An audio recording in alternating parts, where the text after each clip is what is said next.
super excited here today because we have Mark Lim here in the studio, direct from Adelaide. Thank you so much for joining us. Thanks for having me, Sam.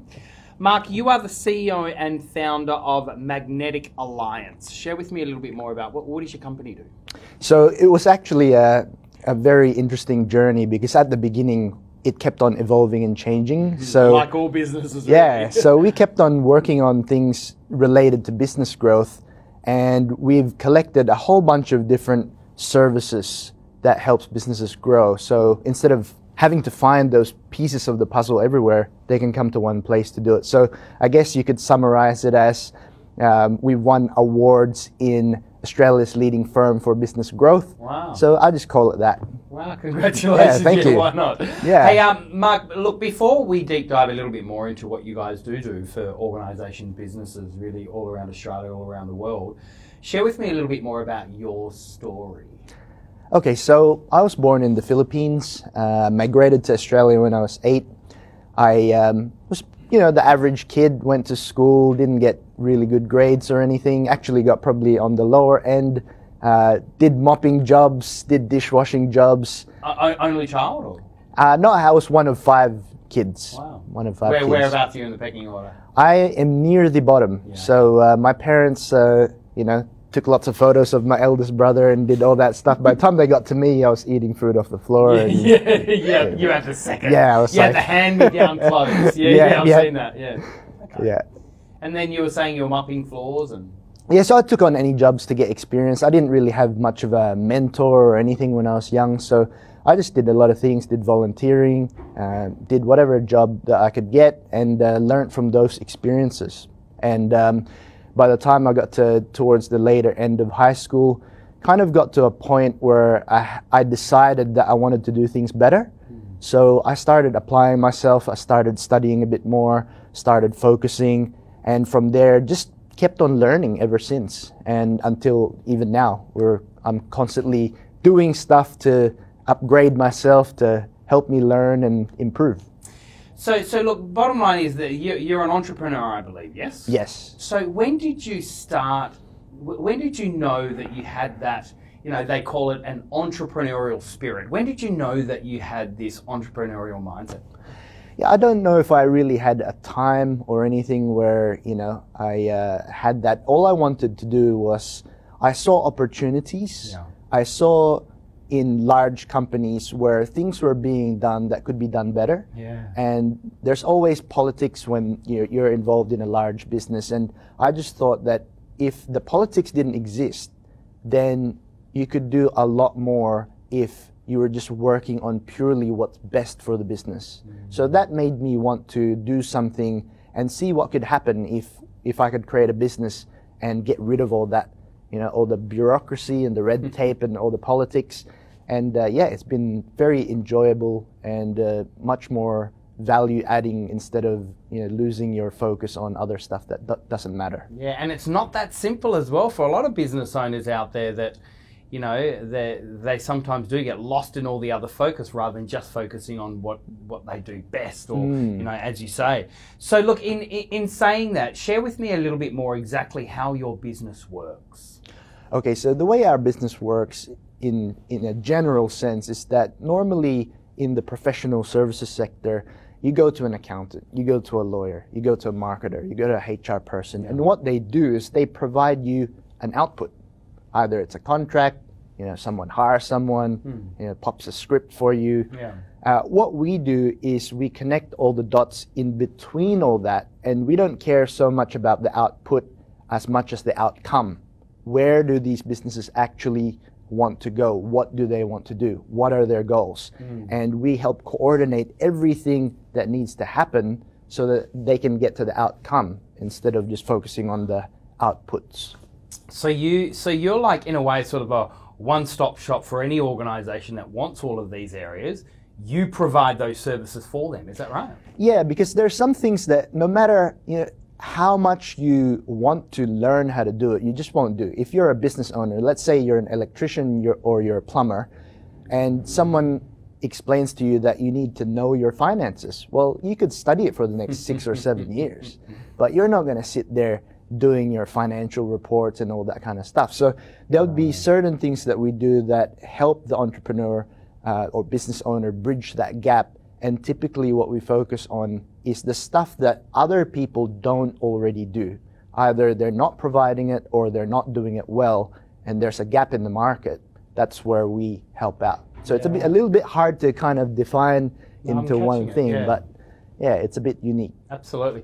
Mark, for those organisation businesses that do have some tough times, you know, particularly even the last couple of years, you know, during COVID, the last 12 months, and you know, there's a lot of businesses either had some massive downturns, businesses are no longer here.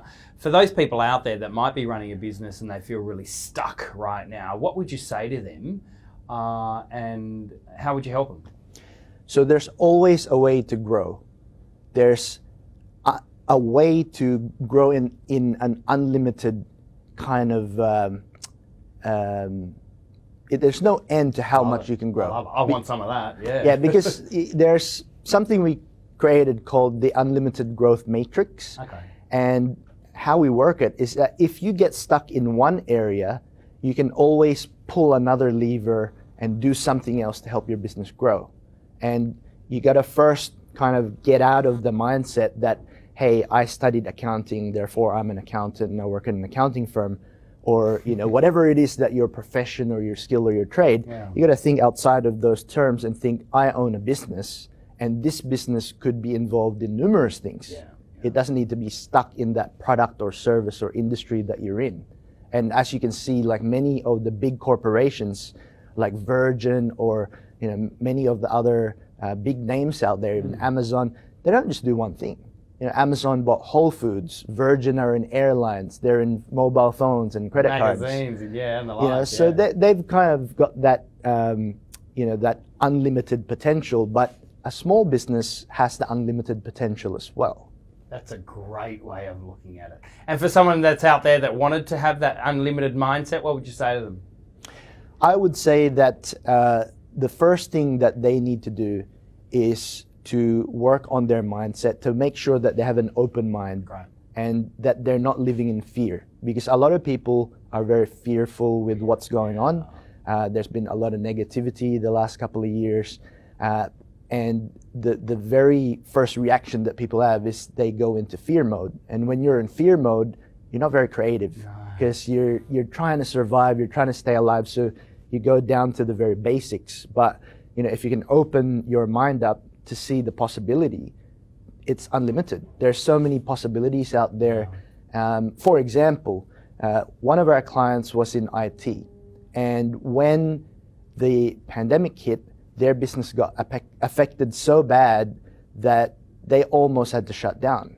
But we helped them do what they're already doing to tweak their business to go into cybersecurity, which is on the rise because cybersecurity threats have increased by like 620% since the pandemic. So there's little things that you can do to make that movement or just change the angle so that you're still doing what you're good at, but you enter an area where there is growth. I'm fascinated by this conversation, though, you know, we're nearly out of time. Hey, Mark, share with me a little bit more about what's next for you. What's next for us? So we've just gone on an acquisition kind of year. Last year, we acquired 4 businesses. Congratulations. Thank you. In a very different industry. So the next thing for us is to consolidate those businesses so that they're running really well and that they're growing the way that we want them to grow. But then we're opening up an investment arm so that, you know, for the first time in 8 years, we have a section of our business that's open for investment. And we're going to start looking at the third phase of our strategy, which is to create our own businesses from scratch and grow them, and also continue to invest in other acquisitions as well. Wow, Mark. Look, it sounds like we're going to watch this space. Look, Mark, thank you so much for joining us here on the Celebrity Authority Show. I really enjoyed today's conversation. Though, just before you leave, we do this bit of a challenge for all of our guests. And the challenge is 10 questions in 60-second challenge. So, Mark, do you accept the challenge? This sounds dangerous, but let's go. All right, your time starts now. Favorite color? Blood orange. Oh, favorite food? Chicken rice. Yes. Favorite celebrity? Donald Trump. Really? I love that. That's awesome. Favorite actor? Anyone who's nice to kids. Yeah, that's beautiful. Favorite professional speaker? I was going to say Sam Cawthorn, but I haven't received the payment yet, so I'll say Sam anyway. Thanks, mate. Favorite book?